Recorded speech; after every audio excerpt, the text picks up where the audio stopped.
Good morning. Thanks for tuning in. I am currently just a little bit south of Tampa, Florida. And today I'm going to cover February and March because my last update that I sent to you was in the upper part of the Tennessee River. And since then, I've traveled a little bit.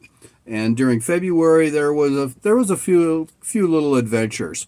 First off, after the last video I sent to you, I started heading down the Tennessee River, and one of the major locks needs to be repaired, but they do have a secondary lock that can be used. And so pleasure boats, as it should be, take secondary to the commercials, the barges, things of that nature. And so what the locks like to do is clump us all together in one group and then send us through the locks all together. And so when I came down to the lock, I needed to wait several hours. I think it was about 3 hours, and then finally a couple other boats joined me, and then they locked us all through at the same time. Going down to Tennessee, then I cut. Tennessee kind of turns north, and where it begins to turn north, there is the beginning of what's called the Tennessee Tom Brigby Waterway, which was constructed as a bypass around the Mississippi. It has actually the tallest lock in the United States, where you have the greatest amount of rise or lower. It's like 90 feet. That lock was quite exciting. Well, it's kind of boring, really, because you sit there and watch the water leak out, and so it's not that bad. Anyways, as we're heading down the Tom Brigby, we get to Demopolis, and I happen to match up with a couple other boats. And in Demopolis, there was major rainstorms in the area, and so the Tom Brigby was flooding, and the water was really fast, the water was really high. So we actually had what's called 5 no-go days. No-go days are when the weather is too bad or the conditions are too bad for you to move forward. So there were three of us there, and we had actually 5 days. We were there for 5 days. And so when that happens, what you do, you start working on your boat, start working on those things that you've been putting off or things that need to be done. And in my case, my autopilot still really wasn't working really well. It was still leaking hydraulic fluid like crazy. And I was thinking about just bypassing the whole thing. I was just tired of working with it. And we're talking together, and the question comes up, what are you going to do? And I said, well, what I'm going to do is I'm going to bypass my autopilot. And Dave and Craig and Bill, who were there, they said, you can't do that. You're really going to need that autopilot when you start getting down into the Gulf. And so let's take a look at it. You need to see if you can get it fixed. And so I thought I would, I decided that we would work on it. And actually, Bill and Dave helped me out quite a bit. And also the mechanic there at the marina. And the marina was Kingfisher Bay Marina, which was very good to us.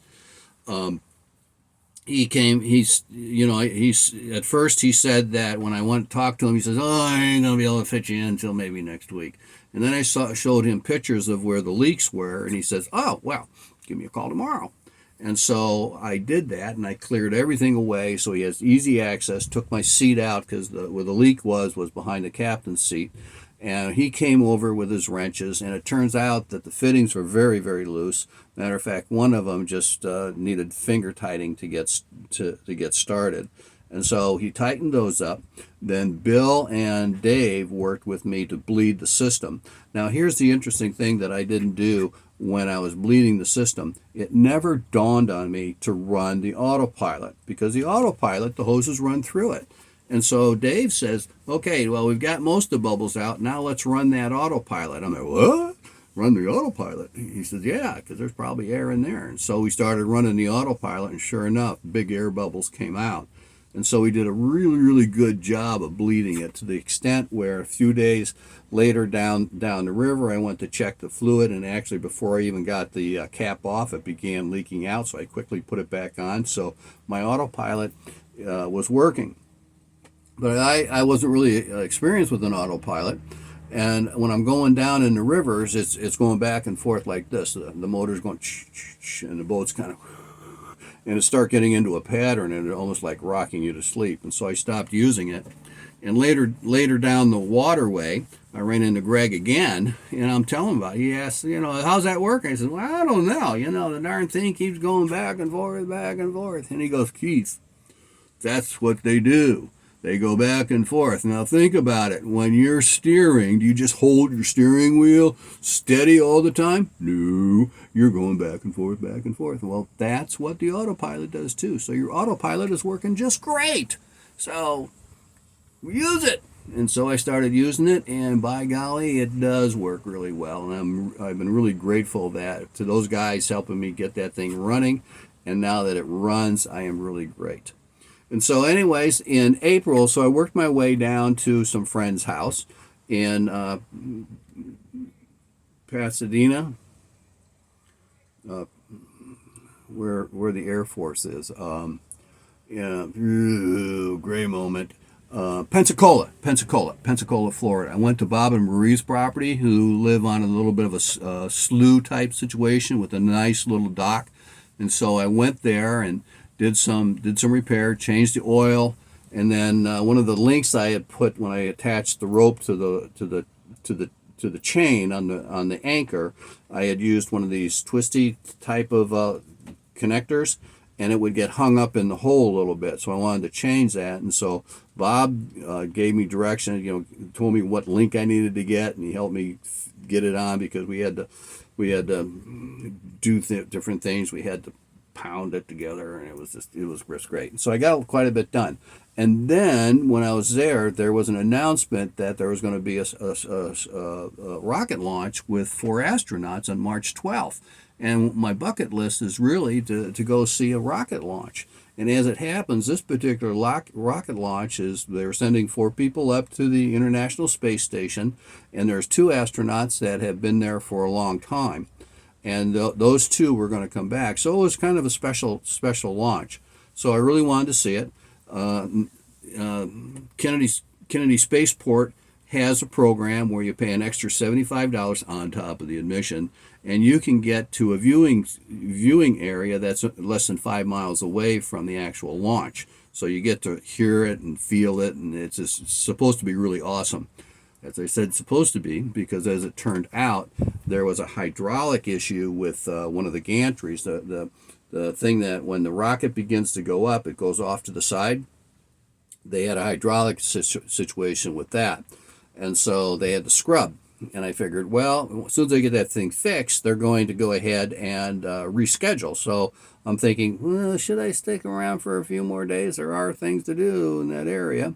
And then I started looking at my weather apps in regards to windows of opportunity for me to travel by boat, and specifically across the Gulf, because I needed to cross part of the Gulf, and it was like 80 miles of open water, and so I need pretty good weather. And it turns out that there was going to be a window of opportunity if I headed back to Bob's, got the boat ready, and left almost like the second day. And so that's what I did. I left, and sure enough, the launch I wanted to see was on the 12th. As it turned out, they finally launched it off on the 14th. And so I was able to see a rocket launch, a nighttime rocket launch, when I was there. One of Elon Musk's rockets sending up some of his satellites. And so that was really cool, because it was at night, and that's something I wanted to do. And so I got to see that, and I was really, really happy I was able to see that.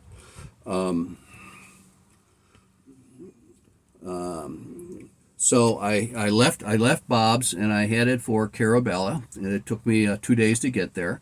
And then I left Carabella, I went to Dog Island and refueled, make sure my tanks were completely full, and I headed out over top the across the Gulf. At first there was a bit of a wind. I had maybe 2-3 foot waves, and then after a while, about 11 o'clock, 12 o'clock, it began to calm down, and I had really pretty smooth seas, and so that worked out really well. And so then from there I went to a town called Steinhatchee, where I stayed overnight. It was a really nice area. except for the no-see-ums. That place was loaded with those little boogers. But fortunately, I had some bug repellent that really specializes in keeping those boogers off of you. And so I put a bunch of that on and survived the night in Stenhichi. And I was going to, and looking at the weather map, there was a really good window for me to travel early in the morning. And so I got up at 2 a.m., started traveling down the canal out to the Gulf, when all of a sudden I remembered there are crab traps all over the place. And the crab trap floats here are just, they're only about this big. They're about the size of a small softball, maybe the big ones, somewhere right in that area. And some of them are black, some of them are white, some of them are orange. They're all kinds of different colors. Long story short, at night they are hard to see. And so I said, ooh, this is not a good idea. So I promptly turned around, went back to where I was staying, and docked again, took another nap, slept until, and then at 7:30 at daylight I headed back out again. And sure enough, I had to work my way around some of the crab traps. From there I went down to Crystal River, where it's really famous for the manatees. I got there, and that canal is really long. It takes you about an hour to go down that canal because of the no-wake areas and the manatee areas. So I got there, refueled, got myself a slip.